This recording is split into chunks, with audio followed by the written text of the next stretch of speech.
বান্দা প্রতিদিন কোনো না কোনো জায়গায় যাও, যাওয়ার মুহূর্তে তোমাকে বলতে হয় না বাজারে যাবা স্যান্ডেলগুলো পরে নাও, বাজারে যাবা তোমার পকেটের কয়টি টাকা আছে দেখে নাও।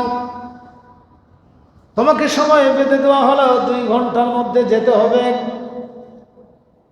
খুব দ্রুত তুমি প্রস্তুতি নিতে গিয়ে স্যান্ডেল কোথায়, গেঞ্জি কোথায়, জামা কোথায়, টুপি কোথায়, কলম কোথায়, মানে প্রয়োজনীয় জিনিসগুলো মনে হয় দ্রুত খেয়াল আসে। খুব দ্রুত পড়লেও আপনাকে একটু সময় লাগবে।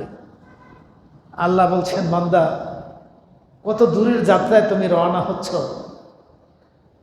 ওই যে বাজার তুমি যাবা, বিকালে যাবা, বিকাল হতে তো অনেক দেরি রে বান্দা।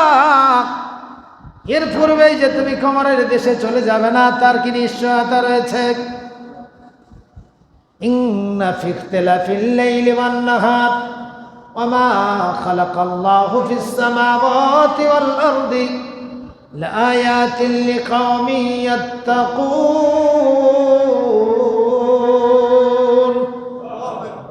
ইখতিলাফিল লাইলি ওয়ান নাহার, দিন গেল রাত আসলো, রাত গেল দিন আসলো, আসছে আর যাচ্ছে। ওমা বাইনাহুমা, এই আকাশ এবং জমিনের মাঝখানে আর যা কিছু আছে, আল্লাহ বলছেন যদি তুমি আল্লাহকে ভয় করে থাকো এর মধ্যেই তুমি তোমার রবকে খুঁজে পাবা। ইলাইহি মারজিউকুম জামিআ, তোমার সবাইকে তোমাদের আমার কাছে আসতে হবে। আল্লাহর কাছে যে যাইতে হবে এটা আমরা জানি না, আবার বলতে হবে কেন আল্লাহকে? আল্লাহ তাআলা বলছেন, নিজে বলছেন ইলাইহি মারজিউকুম জামিআন ওয়াদাল্লাহি হাক্কা। বান্দা দুনিয়াতে তুমি অনেকজনকে ওয়াদা দিয়েছ, তোমার সন্তানকে বলেছ পরীক্ষায় ভালো করলে সাইকেল কিনে দেব, তোমার নেতা বলেছে আমাকে জিতায় দিতে পারলে তোমাকে এটা দিব। দুনিয়ার বুকে পিতা যখন ওয়াদা করে, যখন কোনো ব্যক্তি ওয়াদা করে দেওয়ার জন্য, প্রধানমন্ত্রী যদি তোমাকে কোনো কিছু দিতে ওয়াদা করে, নিশ্চিত তুমি ধরে নিবা প্রধানমন্ত্রী ওয়াদা ভঙ্গ করতে পারে না, পিতা আমার ওয়াদা ভঙ্গ করতে পারে না, আমারটা আমাকে দিবে নই। গোটা পৃথিবীর যিনি মালিক, গোটা দুনিয়ার মালিক, গোটা দেশের মালিক, যত প্রধানমন্ত্রী আছে সবার যিনি মালিক, তিনি বলছেন যে ওয়াদাল্লাহি হাক্কা। আল্লাহু আকবার।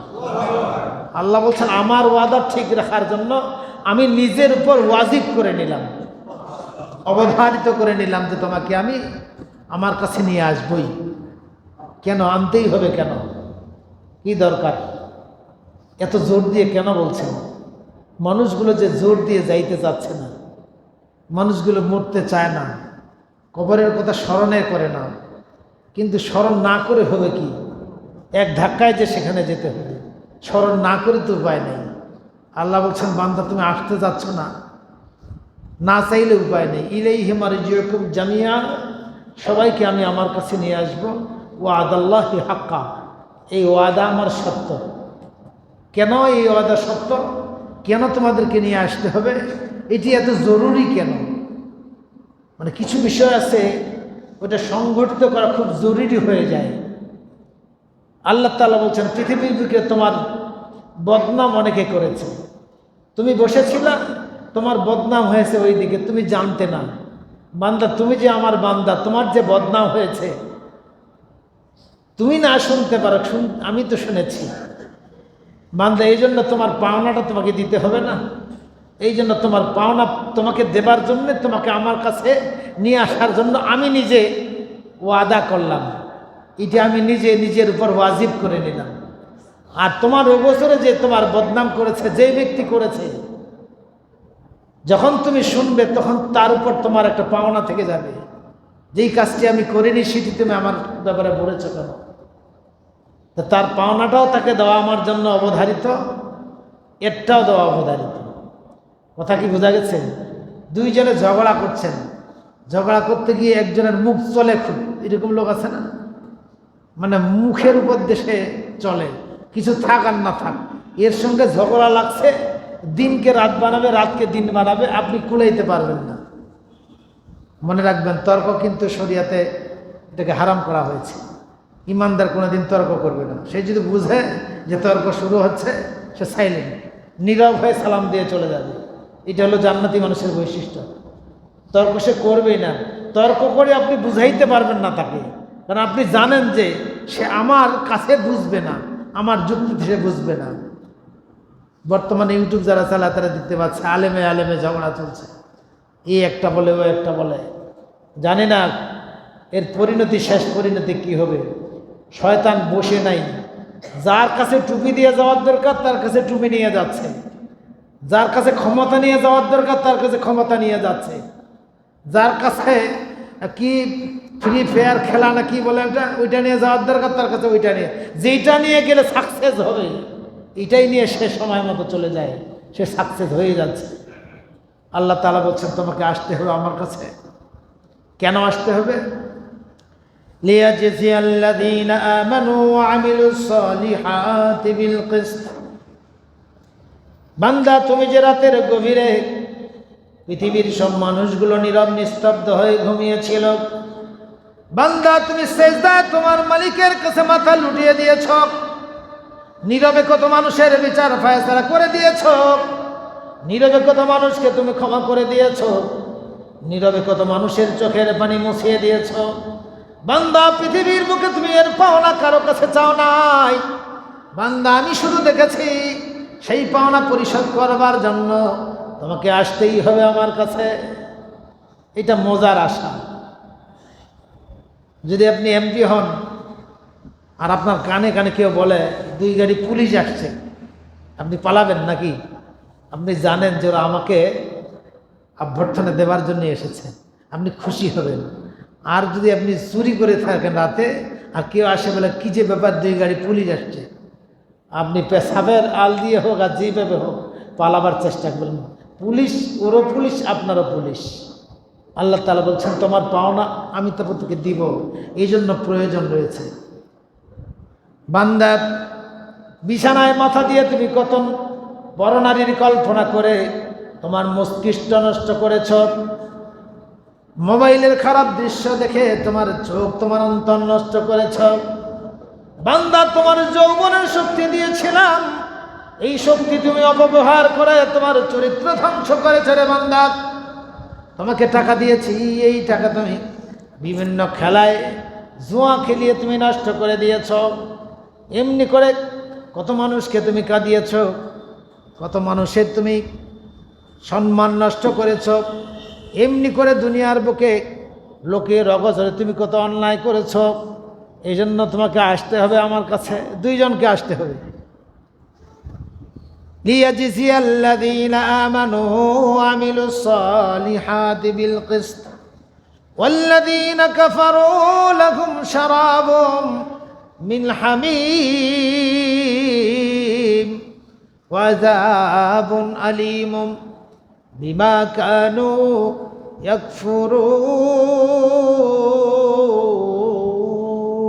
ইয়াকফুরুন। লিয়াজজিয়াল্লাযীনা আমানু, এই জন্যই তাদেরকে আমার কাছে আমি নিয়ে আসব। তারা যে রাতের অন্ধকারে গোপনে ভালো কাজগুলো করেছে, খুব অবাক ব্যাপার।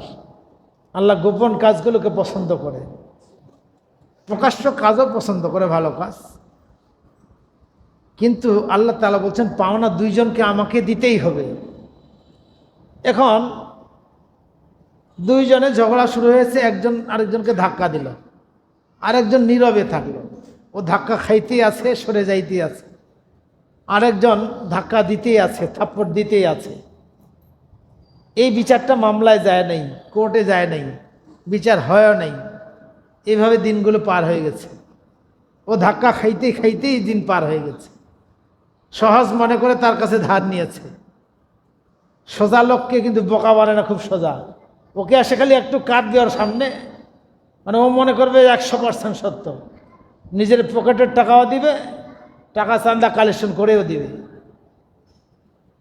তার কাছে টাকা ধার নিল, ওকে ঠকাইল, পরে আর দিল না। আচ্ছা, যেই লোকটা সহজ সরল এই লোকটা ঠকলো না যেই লোকটা নিল এই লোকটা ঠকলো? 2 রকম উত্তর। কারণ যিনি নিয়েছেন তিনি জানেন যে আমি তাকে ঠকাইলাম, এত বোকা বললাম একটু কান্দে কাটে, বাস বিশ্বাস করে নিল, টাকাটা দিয়ে দিল, আর তো টাকা তাকে দিব না। তা আজকে আপনি তার টাকা নিলেন, হাদিস কি বলতেছে? আপনি চালাক নন, চালাক ও। আপনি তাকে ধাক্কা দিয়েছেন, প্রতিবাদ করেনি, তার মানে আপনি ধাক্কা দিয়েছেন, কিয়ামতের ময়দানে আপনার ন্যাকগুলো সে নিয়ে নেবে। আপনি তার কাছে আজকে টাকা নিয়েছেন, কিয়ামতের ময়দানে আপনাকে পরিশোধ করতে বলা হবে। ইয়াউমা লা ইয়ানফাউ মালু ওয়ালা বানুন, সেদিন আপনার সন্তানও থাকবে না, সম্পদও থাকবে না। সেদিন আপনার ন্যাকগুলো তাকে দিয়ে দিতে হবে। আপনি তাকে তার বদনাম করেছেন, আপনার ন্যাক দিয়ে দিতে হবে, কোনো মার্সি না, দিতেই আপনাকে হবেই। আল্লাহ তাআলা বলছেন পাওনা আমাকে পরিশোধ করতে হবে। সুতরাং অত বড় মিসকিন হওয়া যাবে না। হজ করেছি, নামাজ পড়েছি, জাকাত দিয়েছি, মসজিদ করেছি, অনেক তাহাজ্জুদ পড়েছি, কিন্তু পৃথিবীর মানুষের হক নষ্ট করবার কারণে একটা একটা করে দিতে দিতে দিতে দিতে সব শেষ হয়ে গিয়ে তাও পরিশোধ হয় না। তখন পরের গুনাহগুলো ঘাড়ে চাপিয়ে নিয়ে জাহান্নামে যেতে হবে। এর থেকে কষ্ট, এর থেকে আল্লাহ রাসূল বলছেন এর থেকে বড় মিসকিন আর নাই। কত বড় অসহায়, নিজের আমলের কারণে, নিজের দানের কারণে মনের মধ্যে একটা বিশ্বাস জন্ম নিয়েছিল, হ্যাঁ আমি কিছু করেছি, কিন্তু পরের হক নষ্ট করবার কারণে তাকে পরিশোধ করতেই হবে। আল্লাহর হক নষ্ট করেছি, নামাজ পড়ি নেই, শাস্তি আল্লাহ দিতেও পারেন, নাও দিতে পারেন। আল্লাহর যত হক আছে ইচ্ছা করলে আল্লাহ মাফ করে দিবেন অথবা শাস্তি দিবেন। বান্দার হক নষ্ট করেছি, আল্লাহ মাফ করতে পারবেন না, নয় আল্লাহ মাফ করবেন না। আল্লাহ যদি মাফ করে দেন তাহলে ওই বান্দার উপর জুলুম করা হবে। আপনি সারা রাত নামাজ পড়বেন, আর আরেকজন সারা রাত চুরি করবে, যদি চুরিকেও মাফ করে দেওয়া হয়, আপনার সঙ্গে জান্নাত দেওয়া হয়, তাহলে এর উপর জুলুম করা হবে। সে কেন নিজের বাপের সম্পদ দিয়ে মসজিদ করলো, কেন তাহাজ্জুদ পড়লো? যেই ব্যক্তি চুরি করেছে, একটা অন্যায় করেছে, সে আল্লাহর নির্দেশকে অমান্য করেছে, এটি একটি শাস্তি। আরেকটি হলো যার সম্পদটা নিয়ে নিয়েছে, সে বান্দার হক নষ্ট করেছে, এখানে তার দুইটা শাস্তি। আল্লাহর নির্দেশটা অমান্য করবার কারণে আল্লাহ মাফ করতে পারেন, কিন্তু আপনার সম্পদ যে সে নিয়ে নিল, এই সম্পদ তো তাকে ফেরত দিতে হবে, এটি হলো বান্দার হক। ঠিক এমনি করে কারো অগোচরে তাকে খারাপ ভাষায় গালিগালাজ করলেন, গীবত করলেন, এটি হলো তার হক। এমনি করে দুনিয়াতে বান্দার যে কোনো হক, জমি হোক, জায়গা হোক, টাকা হোক, সম্মান হোক, ইজ্জত হোক, যেটি আপনি নষ্ট করবেন, এটির জন্য কিয়ামতের ময়দানে ন্যাক দিয়ে দিতে হবে। তাহলে এমনি তো নামাজ, রোজা, হজ, জাকাত যেইটুকু করেছি একেবারে মানে সীমানায় গেছে, হতেও পারে নাও হতে পারে, উজু ঠিক নেই, গোসল ঠিক নেই, মাসলা মাসাইল ঠিক নেই, সূরা কেরাত ঠিক নেই, তারপরে ধরিলাম হবে, এইটুকুই যদি দিয়ে দিতে হয়, আল্লাহ তাআলা বলছেন লিয়াজজি আল্লাযীনা আমানু ওয়া আমিলুস সালিহাতি বিল কিসত, আমার নিজের উপর আমি ওয়াজিব করে নিয়েছি যে আমার বান্দাদেরকে আমি আমার কাছে হাজির করবই। এক মহাসত্য, সেদিন যেন আমি দিয়ে দিতে পারি তাদের পাওনা। ওয়াল্লাযীনা কাফারু লাহুম শারাবুম মিন হামীম ওয়া আযাবুন আলীমুম বিমা কানু ইয়াকফুরুন। আমার বান্দাদেরকে বলেছি, বান্দা রাতের অন্ধকারে তুমি আমার কাছে সিজদায় লুটিয়ে পড়বে, 5 বার আমার নামাজের জন্য মসজিদে হাজির হবে, সম্পদ বেশি হয়ে গেলে যাকাত দিবে, সম্পদ বেশি হয়ে গেলে হজ করবে, মিথ্যা করবে না, মিথ্যা বলবে না, গীবত করবে না, চুরি করবে না, পরের সম্মান নষ্ট করবে না। আল্লাহ তাআলার নির্দেশগুলো দেওয়ার পরে আল্লাহ বলছেন এর পাওনাটা আমি দিব যদি তুমি এই কাজগুলো করেই থাকো যাহা নিষেধ করা হলো। কথা কি বোঝা গেছে? নামাজ পড়তে বলেছি, নামাজ পড়নি, রোজা করতে বলেছি, রোজা করনি, গীবত করতে দেইনি, গীবত করেছো, ঘুষ খাইতে দেইনি, ঘুষ খেয়েছো, সুদ খাইতে দেইনি, সুদ খেয়েছো, আমার উল্টাটা করেছো, তার মানে তুমি আমাকে বিশ্বাস করনি যে আমি তোমার প্রতিদান দিতে পারি। এখন শোনো, আমি যেন তাদেরকে জান্নাত দিতে পারি অথবা আমি যেন তাদেরকে ফুটন্ত পানি পান করাতে পারি। এখানে জান্নাতের কথাটা বলা হয়নি। আল্লাহ তাআলা বলছেন লাহুম শারাবুম মিন হামিম ওয়া আযাবুন আলীম বিমা কানু ইয়াকফুরুন।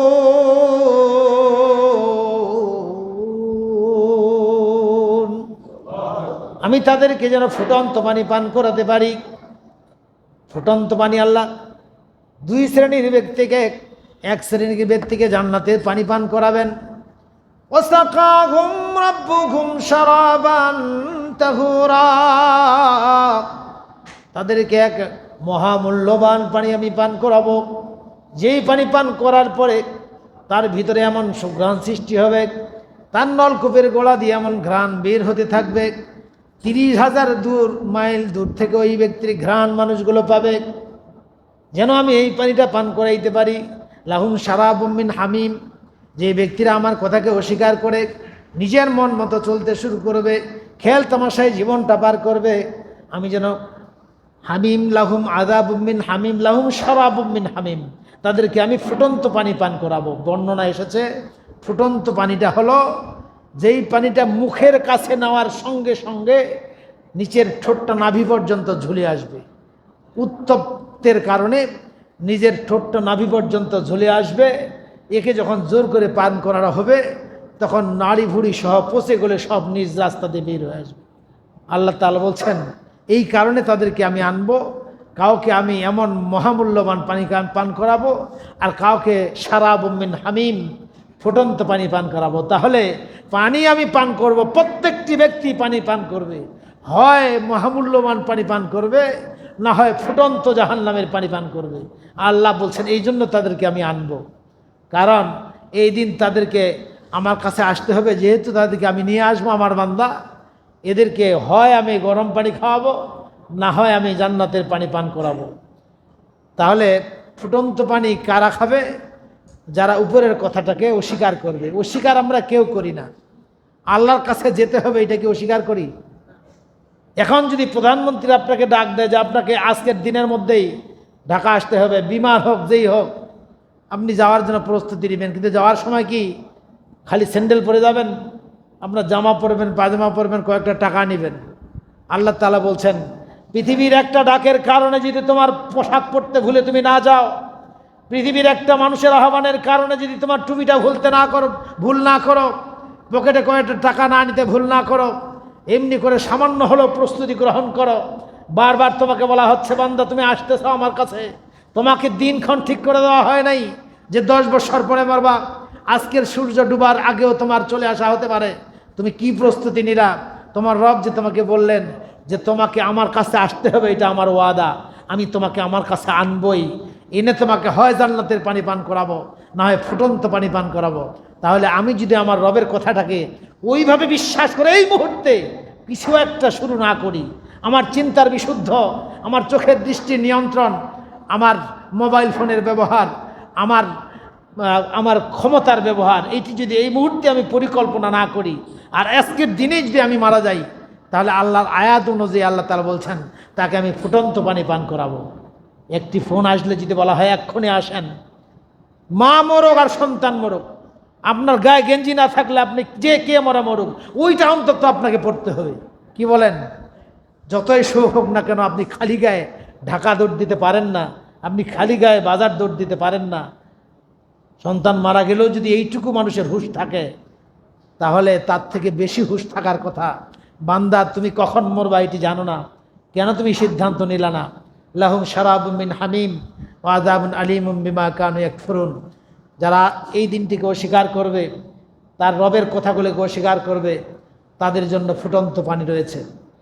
এরপরে আল্লাহ তাআলা বলছেন বান্দা তুমি যে পৃথিবীতে আছো, একটা জিনিস ভাবো, ওয়াল্লাযী জাআলাশ শামসা দিয়াআ ওয়াল কামারা নূরা ওয়া কাদ্দারা মানাযিলা লিতা'লামু আদাদাস সিনিনা ওয়াল হিসাব মা খালাকাল্লাহু যালিকা ইল্লা বিল হক ইউফাসসিলুল আয়াতি লিকাওমি ইয়ালামুন।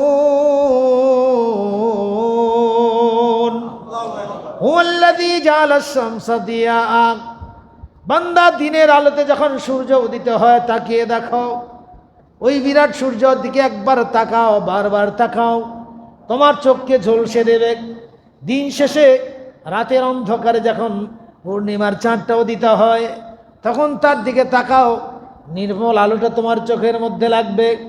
একটি করেছি আমি তেজদীপ্ত, একটি করেছি দীপ্তময়, একটি করেছি তেজ বিশিষ্ট বান্দা, দিনের বেলায় সূর্য, রাতের বেলায় চাঁদ তোমাকে দিলাম, এতবার প্রতিদিন চাঁদ দেখলা, সূর্য দেখলে রে বান্দা, 7 দিনে বার দিয়ে দিলাম।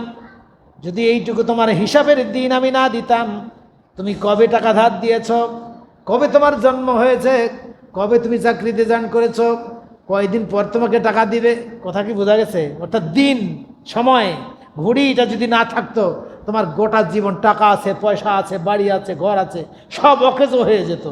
কারণ সময় নির্ধারণটা না হলে কোনো কাজ, অফিস আদালত কিচ্ছুই চলবে না। আল্লাহ তাআলা বলছেন এই সময়টাই ঠিক করে দিয়েছে, এইটুকু তুমি ভাবতে পারো না? যেমন দা পৃথিবীতে বাঁচাবার মতো তুমি যেটাকে তোমার বাঁচাবার সম্বল মনে করো, বাঁচার সম্বল মনে করছো, মাল, টাকা, তুমি কি এইটাই মনে করেছো তোমাকে বাঁচিয়ে রেখেছে? তুমি মরে গেলে তোমার টাকাগুলো তো এখনো বের করে নেওয়া হবে। তোমার তো মনে থাকা দরকার তোমার বাপের টাকাগুলো তুমি বের করে নিয়েছিলা, তোমার বাপের দলিলটা তুমি নিয়েছিলা, তা তোমারটা কে নিবে? তোমার সন্তান নেবে।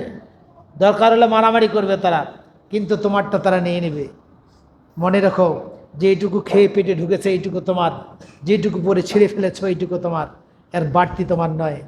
এই জন্য আসুন, বাড়তিটা হলো যেটি আমাদের কাছে সঙ্গে যাবে, সেটি হলো আমাদের ভালো চিন্তা, ভালো কাজ। আসুন, যে কয়েকদিন জীবন আছে আমরা যেন এই মুহূর্তেই সতর্ক হয়ে যাই। কত আপনজনকে বিদায় দিয়ে আসলাম, ভুলে গেলাম। এই জন্য বারবার আল্লাহ ডাকছেন, এসো জানাজার কাতারে দাঁড়িয়ে একটু দেখে যাও, বারবার স্মরণ করিয়ে দিচ্ছেন, কিন্তু মানুষ বারবার ভুলে যায়। আল্লাহ রাব্বুল আলামিন যে এইটুকু সময় আছে, এইটুকু সময় দিয়ে যার যতটুকু শক্তি আছে, আমি যেন বলতে পারি যে আল্লাহ আমি 1টা টাকা তোমার জন্যই দিয়েছি, এইটুকু আমার সম্বল ছিল, আমি একটু ভালো চিন্তা করতে পেরেছিলাম, তোমার জন্য করেছি, আমি এই নিয়তটা করেছি যে আমি এই কাজটা করব। এইটুকু চিন্তা লালন করা যেতে পারে। যদি আপনি এটা চিন্তা করেন, নিয়ত করেন, তাহলে হয়তো আল্লাহ আপনাকে তৌফিক দিবেন, না হয় দিবেন না। যদি তৌফিক দেন তাহলে আপনি ডবল সওয়াব পাবেন, একটা নিয়ত করবার কারণে পাবেন, আর একটা প্রতিষ্ঠা করবার কারণে পাবেন। আর যদি আপনি প্রতিষ্ঠা করতে না পারেন, টাকা না থাকে, সম্বল না থাকে, তাহলে আপনি ওই কাজটা করলে যে সওয়াবটা পাওয়ার কথা, ওই সওয়াবটাই আল্লাহ আপনাকে দান করবেন। কারণ টাকা দেন নাই আল্লাহ, পয়সা দেন নাই আল্লাহ, আপনাকে পাওয়ারফুল করেন নাই আল্লাহ, আপনার দ্বারাই সম্ভব নয়। কিন্তু নিয়ত করতে তো সমস্যা নেই। এজন্য আসুন, বাকি দিনগুলিতে একটু ভালো চিন্তা লালন করি। যেটুকু করলে আপনি মনে করেন আমার মালিক খুশি হবেন।